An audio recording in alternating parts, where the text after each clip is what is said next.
네, 올해 초였죠. 이 문 대통령이 직접 울산을 방문해 이 수소경제 시대를 선언했습니다. 석탄이나 석유에 의존했던 이 에너지원을 수소로 전환해 경제 성장의 동력으로 삼겠다는 의지를 엿볼 수 있었는데요. 이 수소 경제로의 전환은 한국 산업 전략의 패러다임을 바꿀 거란 기대감도 상당히 큰 게 현실입니다.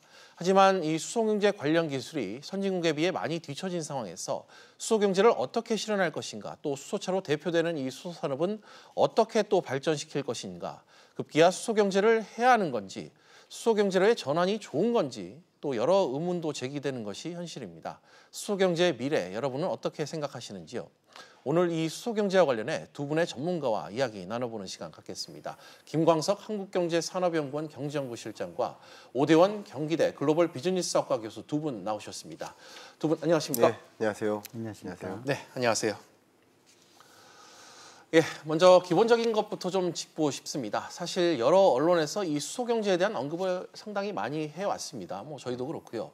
우리가 이 수소경제를 제대로 알고 있나 이런 궁금증은 항상 남는 부분인데 먼저 이 김 실장님, 네. 쉽게 이 수소경제를 좀 풀어서 설명을 부탁드리겠습니다. 일단 수소라는 것이 성장 동력의 근간이 되는 그런 경제를 이제 수소경제라고 할 수 있겠는데 기존 산업들이 후퇴하고 네. 성장 속도가 둔화되는 과정 속에서 새로운 성장 동력이 필요한 거죠. 그게 이제 수소가 되었으면 하는 그런 경제 체제를 수소경제라고 볼 수 있는데 수소를 생성해야 돼요. 일단 만들어야 됩니다. 그리고 수송하고 저장해야 돼요. 마지막으로 수소를 사용해야 돼요. 우리가 많이 알고 있는 수소경제라 하면 수소를 사용하는 거, 특히 그중에서도 자동차 하나만 보통 기억을 하는 경향이 있는데 수소차. 자동차뿐만 아니라 그 밖에 건물용, 상업용 그 여러 가지 분야로 사용하는 것까지 결국 수소를 생성하고 운송, 저장하고 마지막으로 수소를 사용하는 그 에너지의 근본이 되는 그런 경제를 이제 수소경제라고 할 수 있겠죠. 네, 방금 제가 앞서도 말씀드렸지만 이 수소경제 필연적으로 가야 할 좀 운명일까 싶은데요. 아니면 이 현 시점에서 전략적인 측면에서 에너지원 전환이 좀 필요한 부분이 있는지 이 부분도 좀 함께 언급해 주시죠. 일단 일본 같은 경우는 대표적인 사례지만 이제 사고가 있었지 않습니까? 동일본 대지진이 있었습니다. 그러니까 원전으로부터 탈원전으로 가야 하는 그런 방향성도 있고요. 또 기존 산업들, 자동차 산업을 비롯한 기존 산업들이 이제 성장 속도 자체가 이제 둔화되니까 이 어떤 성장 동력을 찾고자 하는 방향성. 마지막으로는 이제 환경 보호 측면에서 에너지 사용에 대한 재생에너지에 대한 의존도를 높인다든가 또 미세먼지 저감을 위한 노력을 해야 되기 때문에 수소를 사용하는 그런 경제체제가 필요하다라고 보는 것이라고 볼 수 있습니다. 알겠습니다. 이번에는 오 교수님께 좀 여쭤보겠습니다. 이 수소경제와 함께 얘기되고 있는 부분이 있죠. 이 수소연료전지 또 수소차 대표적으로 좀 말씀을 드릴 것 같은데 이건 어떻게 이해를 좀 경제적인 측면에서 해야 될까요? 탄소 경제와 달리 수소 경제로 넘어간다 할 때는 에너지원을 이용한다. 근데 실제로는 전기로 바꾸어서 이용하니까요. 기존에 가장 많이 이 에너지원에서 쓰이는 것이 발전소, 그러니까 전기를 만드는 데서 수소 연료전지 발전소가 가정용이라든지 산업용으로 나오고 있습니다.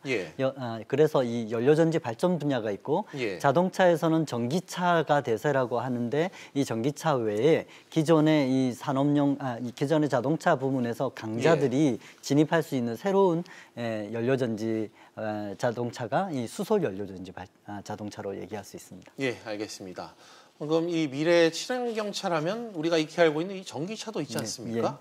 그럼 이제 이 친환경차 시장이 수소 쪽으로도 좀 흐른다고 봐야 될까요? BEV라고 하는 전기차는 사실은 막 신생 기업인 테슬라라든지 이런 기업들이 들어오더라도 갑자기 최강자로 설 수 있습니다. 왜냐하면 전기 인프라는 이미 다 깔려 있고 전기차 모듈이라고 하는 것을 제일 중요한 이 배터리만 갖추면 나머지 기술이라는 것은 사실 표준화되어 있는 것이나 비슷하기 때문에 그런데 이제 수소차는 FCV라고 하는 이 분야에서는 내연기관 자동차를 잘 만들던 회사만 사실 여기서 강자로 등장할 수 있습니다. 왜냐하면 전기차와 달리 수소 연료전지 자동차는 기존의 내연기관의 상당 부분 중에서 특히 엔진하고 이런 부분만 대체하면 사실 전기차하고 비슷하기 때문에 또 내연기관과의 전기차의 중간쯤에 있는 것이라고 볼 수 있습니다.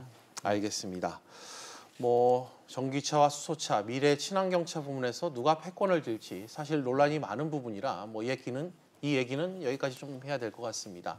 뭐 사실 한국이 지금 수소 경제에 드라이브를 건 상황이지만 이 어디까지나 선진국을 빨리 뒤쫓는 이 패스트 팔로우 전략을 펴고 있는 것도 엄연한 현실이고요. 이미 이 여러 나라가 수소 경제에 힘을 싣고 경쟁력을 키우고 있습니다. 실장님, 네. 여쭤보겠습니다. 그 독일과 미국, 일본까지 지금 이 수소 경제를 이끌고 있는 나라들이 상당히 좀 많잖아요. 좀 어느 나라들이 있는지 좀 주요 특징들 좀 짚어주시죠. 주요국들은 다 해당된다라고 볼 수 있겠습니다. 예, 미국 같은 경우는 이제 주 차원에서 시작을 했었어요. 예. 원래 캘리포니아주를 시작을 했다가 지금 20개 이상의 주에 걸쳐서 수소 분야에 대한 관심이 폭증하고 있는 상황이라고 볼 수 있고 주마다 별도의 로드맵을 구축해 나가고 있다. 예. 이렇게 보시면 되고요. 중국 같은 경우도 많이 예외로 생각했었는데 이미 2017년에 중국이 차이나 수소 이니셔티브라는 것을 발표했어요. 예. 수소 영역을 우리가 핵심 동력 산업으로 가져가겠다라고 네. 발표를 한 거고요. 일본은 빼놓을 수 없는데 일본은 더군다나 2020년에 도쿄올림픽이 있습니다. 결국 그 도쿄올림픽에서 수소 분야의 쇼케이스를 우리 진행하겠다라고 했고 예를 들면 대표적인 게 성화봉송 하잖아요. 예. 그거부터 이제 최초로 수소 에너지를 활용한 성화봉송을 보이겠다. 그밖에 뭐 여러 관광객들이 이 스테디움이나 호텔까지 오가는 여러 버스들을 수소 버스로 운행을 하고 중간 곳곳에 수소 충전소를 충분히 보급하고 이런 방향의 어떤 모습을 2020년 도쿄올림픽 때 선보이겠다. 우리가 마치 평창올림픽 때 5G를 보이는 것처럼 예. 우리는 수소를 보이겠다라고 이렇게 선언했죠. 유럽도 마찬가지입니다. 뭐 독일이나 그 여러 유럽 국가들도 결국 재생에너지 산업에 대한 관심이 많기 때문에 수소 에너지에 대한 관심 그리고 그게 성장 동력 산업으로 부상할 것을 이미 알고 있기 때문에 이 부분에 대해서 놓치지 않기 위해서 굉장히 열심히 달려가는 모습들이 정말 두드러지게 나타나고 있습니다. 예, 각국에서의 그런 수소 경제로 진입하기 위한 움직임을 김 실장님이 좀 짚어주셨습니다. 그럼 오 교수님, 이 한국은 지금 어느 위치에 있다고 봐야 될까요? 한국은 글로벌 표준을 제정하는 데서는 사실은 따라가는 입장이고요. 예. 그에 비해서 우리가 실질적인 수소 연료 전지 부분에서 두산이나 포스코 같은 대기업의 세계적인 이런 기술 수준, 예. 자동차 부분에서는 현대차의 세계 최초의 양산차 생산 같은 네. 실질적인 경제에서의 영향력은 굉장히 큰 편입니다. 예. 다만 이제 전 세계적으로 국제 수소 에너지 파트너십 같은 게 18개 나라가 참여한 국제기구가 있는데 여기에서는 우리가 그냥 참여자 입장 그리고 일본이 주도하고 있는 수소 강요회의에서는 우리가 거기에 그냥 진짜 또 참여하는 입장으로 해서 주도하지 못하는 면이 좀 아쉬운 편입니다. 예, 알겠습니다. 이런 시점에서 지난 15일부터 이틀간 일본에서 열린 이 G20 에너지 환경 장관 회의에서 이 일본이 미국과 유럽연합 EU와의 이 수소경제 동맹을 추진해 이슈가 지금 저희 이 언론에서도 함께 좀 일고 있는 것 같습니다. 김 실장님, 이런 일본의 움직임 어떻게 좀 봐야 될까요? 일단은 일본은 이제 수소라는 영역을 거의 선점하고 세계적인 그런 표준을 우리가 선점하겠다라는 그런 야심찬 그런 계획을 내포하는 것이라고 보여지는데요. 예. 아까 우리나라 산업 관점에서 어쨌든 수소 경제란 수소를 생성하고 운송 저장하고 예. 사용하는 산업이다라고 말씀드렸는데 그렇죠. 수소를 생성하는 부분에 우리가 굉장히 취약합니다. 많이 아직까지도 수소를 생성하는 부분이 두 가지 정도가 있는데 크게는 하나가 이제 화석 연료를 이용해서 예. 수소를 생성하는 방법이 있고 또 한 가지는 재생에너지를 이용해서 전기를 생성하면 전기를 전기분해하는 방식을 이용해서 수소를 생성할 수 있는데 사실 실질적인 의미의 어떤 환경보호 컨셉이라면 네. 화석 연료를 사용하지 않아야 되거든요. 예. 결국은 수전의 방식, 전기분해 방식을 이용해서 수소를 생성해야만 하는데 우리는 이 부분이 굉장히 약하고 일본 같은 경우는 이 부분 굉장히 선도하고 있습니다.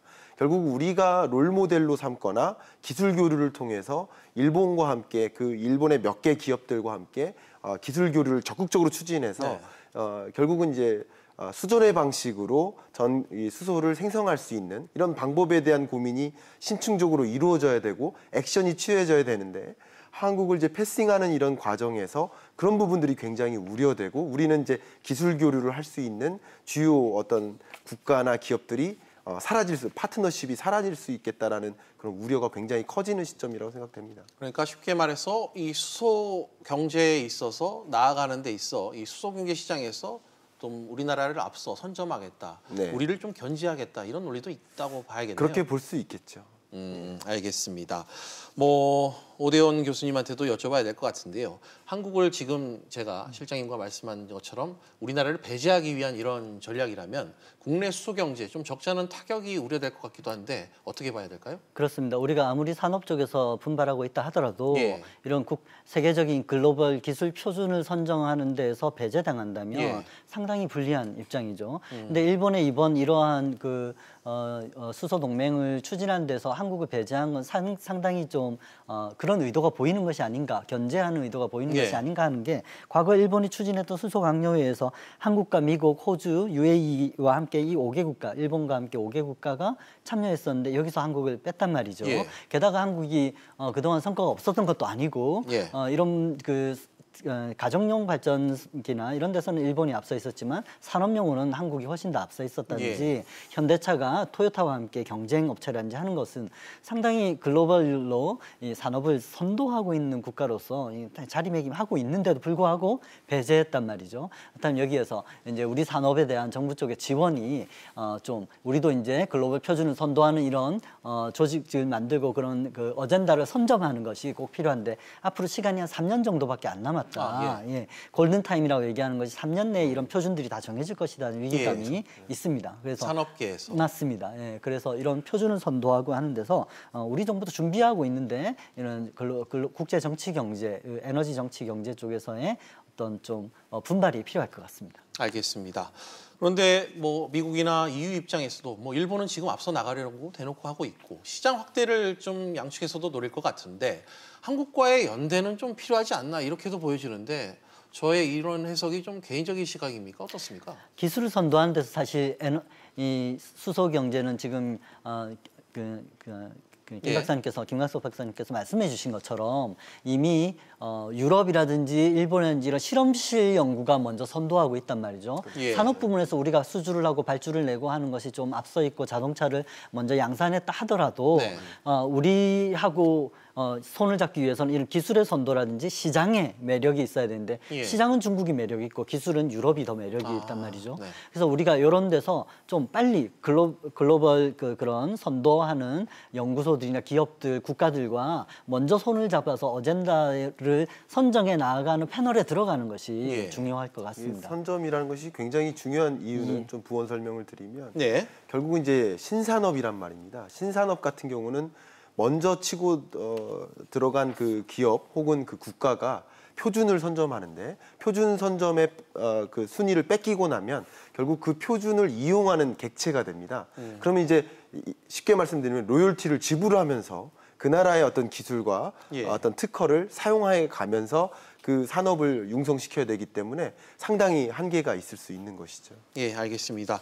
주제가 좀 어렵다 보니까 좀 시청자 의견이 좀 다소 전과 비교해서는 좀 적게 오는 것 같습니다. 수소 경제 관련해서 이 대체적인 의견 어떤 게 오고 있냐면은 뭐 안전성 문제도 일단 부각되고 있고요. 과연 우리 기술이 어디까지 왔는지 뭐 표면적인 이유 시청자 입장에서 당연히 질문할 것 같은데요. 이 부분도 함께 좀 짚어봐야 될 것 같습니다. 우리 경제가 여기서 좀 소외될 수 있는지 우려감, 뭐 우리 경쟁력이 좀 있는지 오대원 교수님께 좀 여쭤보겠습니다.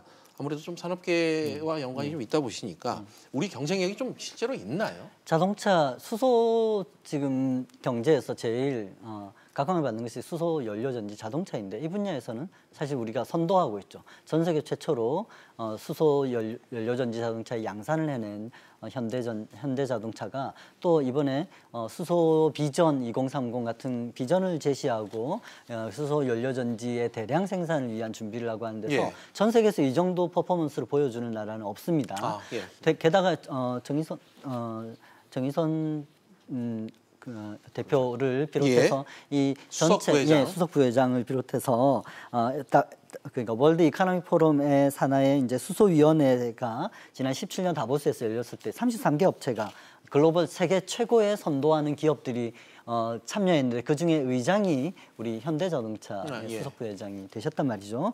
그러니까 이런 면에서 우리가 기술이나 이런 데서 산업 쪽에서는 분명히 앞서가 있습니다. 다만 글로벌로 이런 글로벌리 이 분야의 각축을 벌리고 있는 국가들 간의 견제와 이런 먼저 어젠다를 선점해서 표준을 제정하는 데서 우리가 일본이나 이런 유럽에 좀 밀리고 있다는 거예요. 그래서 이런 문제에서는 조금 좀 심각한 상황이라고 할 수 있습니다. 네, 이번 그 G20 에너지 환경 장관 회의에서 방금 말씀하셨던 이 정의선 현대차 수석부회장 말 화제가 상당히 되기도 했습니다. 이 요약하자면 수소 경제는 이 미래 솔루션이다. 이런 사회를 구현하기 위해서는 이 전 세계 국가와 기업들이 함께 참여해서 성과를 만들어야 한다. 이런 말을 하기도 했습니다. 이번엔 실장님께 좀 여쭤보겠는데요. 정의선 수석 부회장의 말, 뭐 좀 체감하십니까? 예, 많은 것들이 내포되어 있는 말씀이라고 생각이 됩니다. 일단은 수소 산업은 여러 산업들과 좀 비슷하게 상당히 규제 산업에 해당됩니다. 왜냐하면 안전성 여부가 진단이 되어야 되기 때문에 전제가 되어야 되기 때문에 그런 건데요. 그래서 이제 규제에 가로막혀 있다가 올해 1월부터 시행됐던 규제 샌드박스에 첫 번째로 통과됐던 그 산업이 바로 수소 인프라라고 볼 수 있습니다. 그만큼 이제 수소 인프라를 구축하고 수소 산업을 육성하는 과정에서 정부의 협조와 규제 완화가 적극적으로 필요하다고 보여지고요.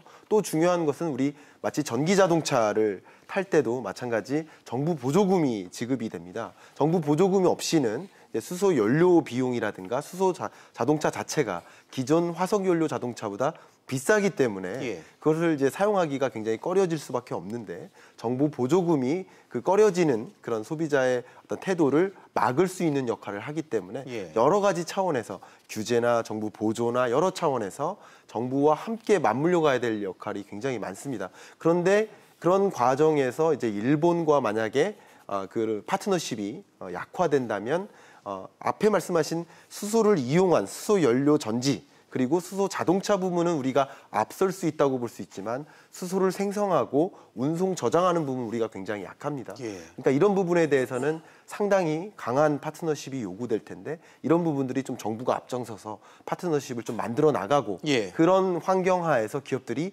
잘 놀 수 있도록 이렇게 움직여달라 하는 그런 내포된 의견이지 않나 그렇게 평가됩니다. 알겠습니다. 교수님께도 한 말씀 여쭙겠습니다. 실제 현대차의 이 수소차 관련해서 기술 선도를 위한 움직임도 활발할 것으로 좀 판단되고 있는데 현대차 기술은 좀 산업 측면에서는 어떻게 해봐야 될까요? 사실 현대차에서 양산 자동차 엔진으로 내놨던 것이 이번에 2019년 글로벌 10대 자동차 엔진에 포함이 되었어요. 그래서 넥소의 수소전기 파워트레인이 미국의 그 워즈오토에서 발표한 이런 10대 엔진에 들어갈 만큼 기술적으로 우월하고 뛰어나고 전 세계에서 가장 많은 데이터를 확보하고 있습니다. 그러나 전체 숫자로 보면 전기차에 비해 가지고 아주 소수 이제 몇백 대 수준에 깔려 있는 정도고 지금 얘기하신 것처럼 이게 현대자동차 하나만 열심히 하려고 한다 해서 할 수 있는 게 아니라 국가적인 지원, 즉 한 개의 충전소를 만드는데 30억 원이나 되는 큰 돈이 필요하고 이것이 지금 가스차 같은 경우에도 2,000개 정도 이상의 전국에 이런 충전소가 있음에도 불구하고 좀 적게 느껴진단 말이죠. 이만큼 깔려고 하면 우리가 6조의 자원이 필요해요. 정부에서 지원해줘서 이런 6조 정도의 큰 인프라스트럭처가 깔려야 되는 산업이 되기 때문에 정의선 부회장께서 얘기하신 그런 이거는 민과 관이 협력해가지고 해야 되는 거지 어느 한 기업이 하려고 한다고 해서 이 인프라를 바꿀 수 있는 건 아니다라는 말이 그래서 와닿는 것입니다. 알겠습니다. 뭐 어느새 시간이 좀 훌쩍 지난 것 같습니다. 이 한국이 이 수소 경제 사회에서 나아갈 길, 뭐 여러 가지 산업적 측면 그리고 주요 국가의 관계 여러 부분을 좀 짚어주셨는데요. 앞으로 좀 성공으로 나아갈 길 짧게 두 분께 한 말씀 부탁드리겠습니다. 먼저 실장님. 네, 수소를 이용하는 산업 말고도 생성하고 운송하는 산업 내에 있는 우리나라 주요 기업들이 있습니다. 대표적으로 석유화학 정유 기업들도 포함되는데 이런 여러 가치사슬 내에 있는 기업들이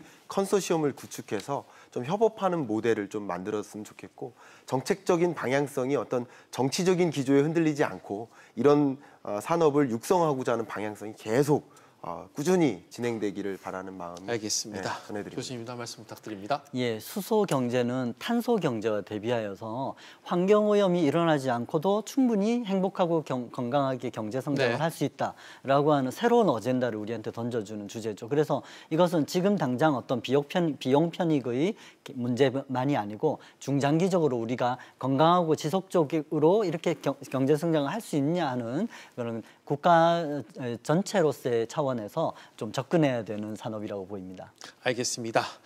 오늘 두 분 말씀은 여기까지 들어야 될 것 같습니다. 두 분 말씀 다시 한번 감사드립니다. 예, 고맙습니다.